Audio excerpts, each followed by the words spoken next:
कुछ ऐसी अहम मोड़ पर राष्ट्रीय स्वयंसेवक संघ यानी आरएसएस की एक बड़ी बैठक होने जा रही है जो आने वाले समय में संगठन की दिशा और ढांचे को दोनों को प्रभावित कर सकता है। जी हां, कर्नाटक के बेलगावी में 10 से 12 जुलाई तक आरएसएस की 3 दिवसीय बैठक आयोजित की जाएगी। ये बैठक इसलिए भी खास मानी जा रही है क्योंकि ये संघ के शताब्दी वर्ष समारोह के बीच हो रही है और इसमें सिर्फ संगठनात्मक समीक्षा ही नहीं बल्कि भविष्य की रणनीति पर भी गहन मंथन हो सकती है।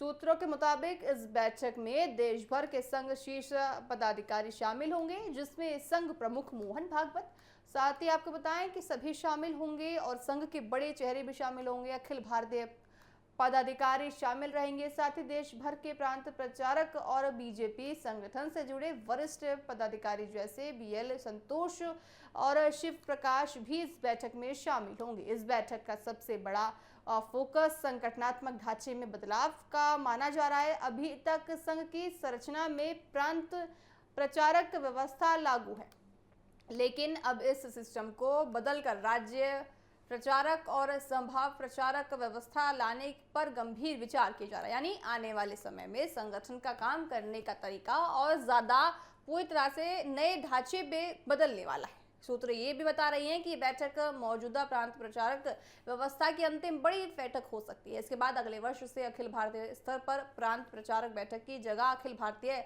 संभागीय प्रचारक बैठक की नई व्यवस्था लागू करने पर अंतिम मोहर लग सकती है। अगर ये बदलाव लागू होता है तो संघ के कामकाज और पूरी तरह से प्रणाली पर एक बड़ा प्रभाव भी पड़ता हुआ नजर आएगा। इस बैठक में सिर्फ संगठनात्मक ढांचा ही नहीं बल्कि देश के पूरी तरह से मुद्दों पर भी चर्चा हो सकती है जो ज्यादा इस वक्त चर्चा का केंद्र बने हुए हैं। खासकर युवाओं से जुड़े मुद्दे जैसे परीक्षा और हो, साथ ही आपको बताएं पेपर लीक हो, जैसे पेपर लीक की घटनाएं सामने आ रही है। तमाम सारी चीजें बैठक के एजेंडे में शामिल हो सकते हैं। पिछले कुछ समय से देश के कई राज्यों में पेपर लीक और परीक्षा में देखिए धांधलीबाजी सामने आई, जिसका सीधा असर युवाओं पर पड़ता है। संघ का मानना है कि इससे युवाओं का भरोसा व्यवस्था पर कमजोर होता है और इसका असर उनके भविष्य पर पड़ता है। ऐसे में संगठन इस मुद्दे पर अपनी चिंता व्यक्त कर सकता है और आगे की रणनीति पर भी विचार कर सकता है। हालांकि सरकार की ओर से इस पर जीरो टॉलरेंस नीति की बात कही जा रही है, लेकिन जमीन स्तर पर अभी भी नाराजगी पूरी तरफ से दिखाई दे रही है। यानी ये कारण है कि संघ इस मुद्दे को गंभीरता से देख रहा है। इसके अलावा बैठक में ये भी चर्चा संभव है कि युवाओं से संगठनात्मक गतिविधियों से कैसे और अधिक जोड़ दिया जाए, उन्हें पूरी तरह से सकारात्मक दिशा में कैसे आगे बढ़ाया जाए। एक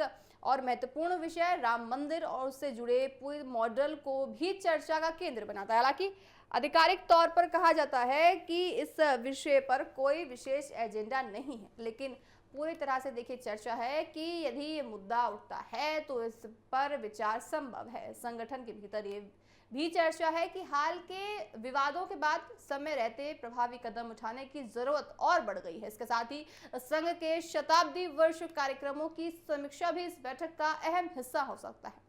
पिछले एक साल में किए गए कार्यक्रमों का मूल्यांकन किया जाएगा और आगे की कार्य योजना भी तय की जाएगी। कुल मिलाकर देखिए बेलगावी की ये बैठक सिर्फ एक संगठनात्मक बैठक नहीं बल्कि आने वाले वर्षों की दिशा तय करने की एक रणनीति बैठक भी मानी जा रही है। संगठनात्मक ढांचे में बदलाव हो, युवाओं के मुद्दे हों और भविष्य की कार्य योजना, इन सभी पर मंथन होने जा रहा है। बड़ा सवाल यह है कि क्या ये बैठक संघ के कामकाज की परंपरागत प्रणाली में बड़ा बदलाव ला पाएगा या नहीं।